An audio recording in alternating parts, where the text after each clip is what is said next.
name is Bonnie Chavez. I'm a professor of business administration as well as the department chair of the business administration department here at Santa Barbara City College. I have been asked today to spend a little bit of time with you discussing a widely discussed topic of student success and give you some insights and perspective regarding what it might take to be successful as a student here at Santa Barbara City College. I'd be remiss if I didn't say that I'm not necessarily an expert in student success strategies or methodologies, but after teaching here for nearly 20 years, I believe I have insights and a perspective that might be useful to many of you. Student success can be defined in a number of different ways, and at least in terms of the college, and for me specifically, student success is the ability of the student at the end of a class to have acquired new knowledge and insight and perspective regarding the subject matter. Additionally, I think it means that you've developed certain specific skill sets, that you've become a better critical thinker, that you have the capacity to write effectively, that you have improved your interpersonal skills and have the capacity to interact and communicate with other individuals, and maybe more importantly that you have made progress towards succeeding or achieving your overall goal within your educational plan. So I would suggest first and foremost that maybe student success begins with you understanding why you're here, what you want to accomplish, and what specific strategies and actions and behaviors are necessary to achieve that goal. So I'm a real believer in you establishing a personal vision statement wherein you identify a point in time in the future that you want to achieve or succeed, and then determining what it's going to take to get there. So a good effective plan is important. I think secondarily from that, it's important to understand what it takes to succeed. Not enough students go to class on a regular basis. Not nearly enough are actively engaged, and certainly not nearly enough seek out assistance and counsel from their professors in their specific classes, or seek out assistance from those specialists across campus that have insight and knowledge about what kinds of things you might do in order to be more successful in your classwork.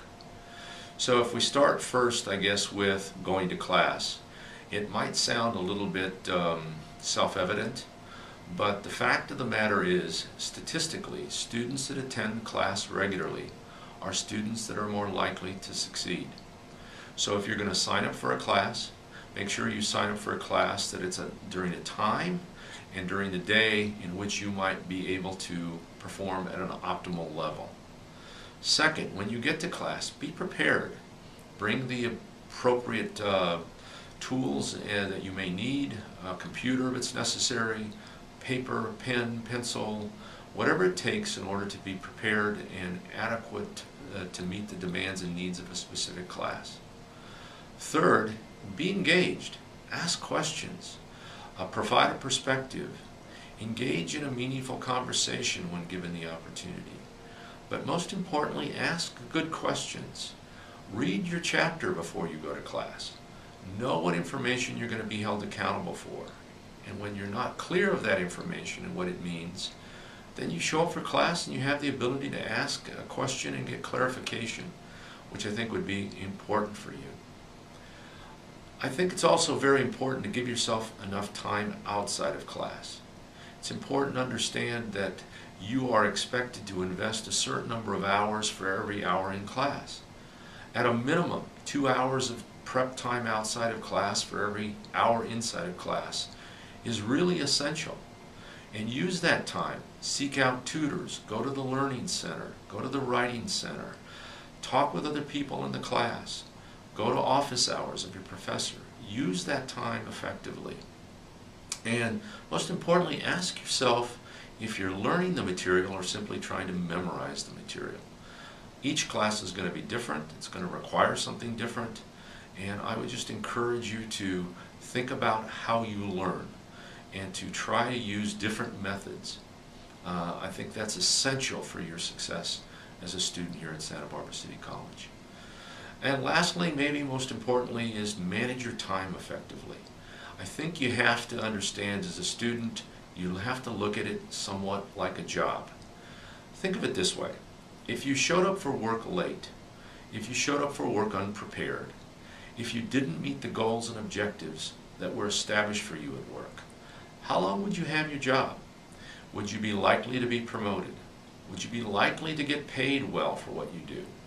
The answer is obviously no. So my suggestion to each of you is that you manage your time. You make a conscientious effort to show up to class on time, that you invest time in preparation, that you engage in a meaningful conversation and discussion with your professor and your fellow students.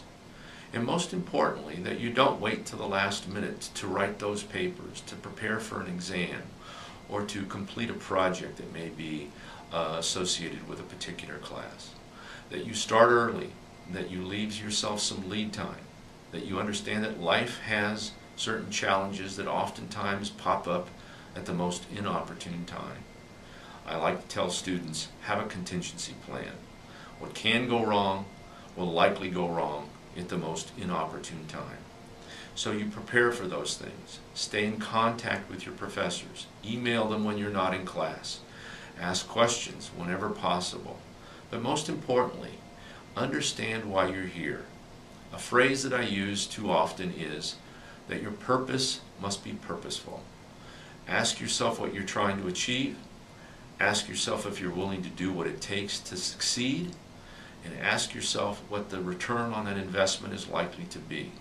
If you do those things, it is my opinion that you're likely to start and finish a program here at City College, walk away a more skilled, informed, knowledgeable, capable individual, and as a result of that, have many more opportunities in the workforce, if you would, and that those opportunities will result in a better quality of life, a higher standard of living, and the ability to provide for yourself and your family a much more likely livelihood than without those skills and that education behind you. So I wish you all well, and I hope that this brief overview of what it might take to be successful has been beneficial to all of you.